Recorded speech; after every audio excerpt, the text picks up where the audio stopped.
Hi there, how are you doing? I hope you had a good couple of weeks. Mine have been great fun and I have managed to get up to some pretty cool stuff. I'll tell you all about that in a bit, but first, happy Valentine's Day to you. I really hope my postman will not have to take 6 weeks off work again this year after giving himself a hernia delivered all my cards last year.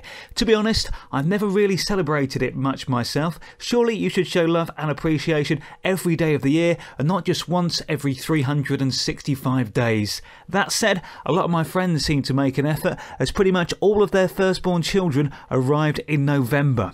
You do the maths. One Valentine's Day that does stick in my mind though, it was Saturday the 14th of February 2009 when I presented my last show in Somerset at Midwest Radio. After spending 5 years broadcasting in the West Country, they didn't even send me some roses or give me a box of chocolates, although to be fair, we had been out for my leaving do the night before. A few weeks ago I had to see the first episode of a brand new ITV show called Reality Bites being filmed at the London studios on the South Bank. It is a new comedy panel show based around reality television. It's hosted by the excellent Stephen Mulhern with team captains Emma Willis and Joel Dommett. They just talk about reality programmes and then play some silly games, which also sometimes feature current or former reality television stars. In the show I watched, Emma Willis was joined by Jimmy Bullard and Joe Lycett, and on Joel Dommett's team were Bruno Tognoli and Louisa Zisman, who apparently was on The Apprentice and Celebrity Big Brother, but I have to confess I've never heard of her. By the way, if you think Bruno is over the top or unpredictable on Strictly Come Dancing, you should have been there to witness this. He was great value and very funny, but man has he got some energy. He will not sit still, and if you're looking for an innuendo, he will give you one. They had 3 special guests on the show to help play some of the games. These were White D from Benefit Street, Charlotte Crosby from Geordie Shore and Alex Sibley from Big Brother 3. It was a great laugh in the studio, everybody was on good form, Stephen Mulhern did an ace job steering the ship, and the 3 hours we were there during the filming passed by very quickly. I would like to congratulate the producers and the editors who somehow managed to edit it down to a 50-minute programme, which was then broadcast on ITV2 just 2 days later. As ever with these things, some of the funniest bits on the night never made it into the show, in some instances because they were unsuitable for broadcast, even after 10:30 at night on ITV2. Let us just say we learned quite a lot about some of the members of the panel, much more than we really wanted to know. The warm-up man for the show was the brilliant comedian and entertainer Andy Collins, who as ever did an excellent job, making sure the audience were primed and ready from the start and kept focused and amused during any short breaks in filming. I've been lucky enough to meet him on a few occasions in the past, so it was really good to be able to have a very quick chat with him as I was leaving the studio. I met up with a good friend of mine last weekend for a few days of reminiscing, catching up and partying. I met him when he was working at Mix 96 in Aylesbury. He joined the station 14 years ago and was there for around 2 years, so it's now 12 years ago since he left. As he is from and lives in Liverpool, he had not been back to the town for quite a few years. So the other Friday, Jeff Nolan ventured down from up north and we met up in Aylesbury to have a look around the place and talk about the old times. We were joined for a chat in a coffee shop by another former colleague, Richard Carr, before the 3 of us then went to Mix 96 to meet up with Nathan Cooper and have a look around the studio just for old time's sake. It was really nice to see everyone and see the station doing so well too. While I was at the station, it was good to have a very quick chat with Chris Maskery, who I have to say has grown the most extraordinary beard since I saw him last. It is huge. Before we left Aylesbury, Jeff and I grabbed a bite to eat in a venue that under its previous guise we had both watched Alexander O'Neill and the 3 Degrees perform there. Our next stop on our crazy weekend tour was Bicester, where we had booked into a small bed and breakfast above a pub to stay for the night after attending a birthday party that evening. The party was being thrown by Stuart Hoskin, who was of course famously one of the contestants in Big Brother 2, to celebrate his 50th. Now Jeff and I met Stuart at Mix 96 not long after he left the famous reality show House in 2001. After being a guest on the breakfast show hosted by Chris Bloomer and Jeff, the station offered him the chance to present a Sunday morning radio show, a programme which I ended up producing for a short while, which is obviously how and where I met him. While working together, we did go for the occasional drink after the show, which was always good fun. I remember one Sunday we managed to get a man from Aylesbury who had been on the previous night's blind date in for a chat. That was interesting to find out firsthand exactly what it was like being on a show like that. If my memory serves me right, I think he also came for a drink after the show with us that day. Anyway, we had a few drinks in Bicester before jumping in a taxi and going to the hotel where Stuart's party was taking place. He had hired out the whole of this very nice hotel just on the outskirts of Oxford. On arrival, it was pretty easy to spot the birthday boy as he was dressed all in white and wearing a set of angel wings. So we said our congratulations and had a quick catch up with him, bearing in mind it was probably about 8 years since I'd seen him last. Whatever he is doing, it's working for him. He is looking really well. There was free ale on a self-service tap.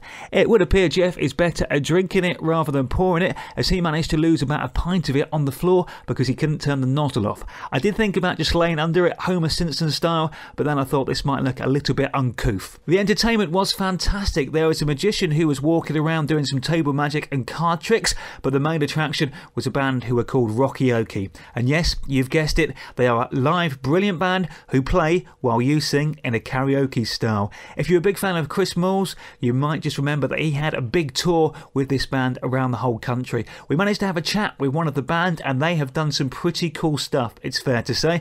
They've supported the Foo Fighters and played in the VIP tents of a lot of big festivals, so you can imagine the kind of people who are joining them to perform in those situations, and they are so good. They can play so many different songs, they so effortlessly move from one song to another. And they do have a singer who will sing backing, harmonies, and also just chip in if you need a bit of help to keep the song going and make you sound so much better. Now, unfortunately, I can't sing and I'm completely tone deaf, which is a real shame, as I would have loved to have got up there and belted out a tune with the band. Jeff Nolan, however, can sing a bit, so he treated us to a version of the Oasis song Rock and Roll Star with more swagger and attitude than even Liam Gallagher could manage. And while doing nothing for regional stereotyping, he also treated us to some Beatles and a bit of Day Tripper. We were trying to convince Stuart, the band, and anyone else who would listen that we should close the night with a version of Let It Be, where we all sing an individual line each in a kind of Band-Aid sort of style. We were overruled and Stuart and his rugby mates performed Thin Lizzy's The Boys Are Back in Town as the last song,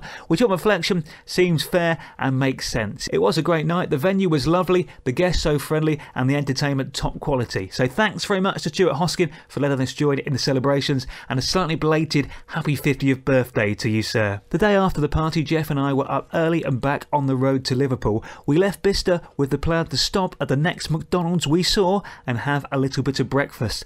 It would seem this particular fast food establishment is not so popular on the motorways as it maybe once was, as the first one we saw was at a service station just outside Crewe, so we were virtually at our destination before we managed to get some food. We arrived at Jeff's house in Liverpool just before 11 and I think we were in the pub for midday. I have said this before, but I do like Liverpool and always feel very at home there. Maybe that is because my granddad grew up and went to school there. So needless to say, I had a fun afternoon having a few drinks and watching some football before returning to Jeff's in the early evening to enjoy what was a massive 16-inch pizza, which somehow I managed to finish. I think it is reasonable to say I have a decent appetite. The tour ended the following day when I got the train home, which took slightly longer than I hoped as it did require a bus replacement service for part of the journey, but that is Sunday travel for you. On the train journey home from Liverpool, I started reading John Cleese's autobiography, So Anyway.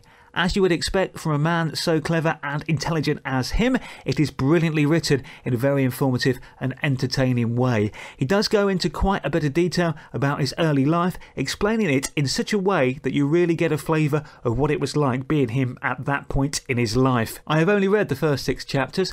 He has got a place at Cambridge University, but he's not started his course yet. He is working as a teacher in what was actually his first school as a child. I did work experience when I was 18 at my secondary school, and that was weird enough, so working full time at his old school must have been properly odd. I'm a huge fan of Fawlty Towers and all the Monty Python films, so I'm really looking forward to him talking about them in the book. But he has already mentioned how things he saw or witnessed as a kid in later life gave him ideas for character traits or comedy situations. It is a really fascinating read and I'm looking forward to finishing it. But even after what I've already read, I would recommend it to any comedy fan. As a Tottenham Hotspur fan, I'm afraid I can't not mention last Saturday's big game. Over the years, I have seen us lose to Arsenal on so many occasions, and sometimes quite heavily. But when I sat down to watch the North London derby on television last weekend, I did feel very calm and confident that we would at least get something out of the game.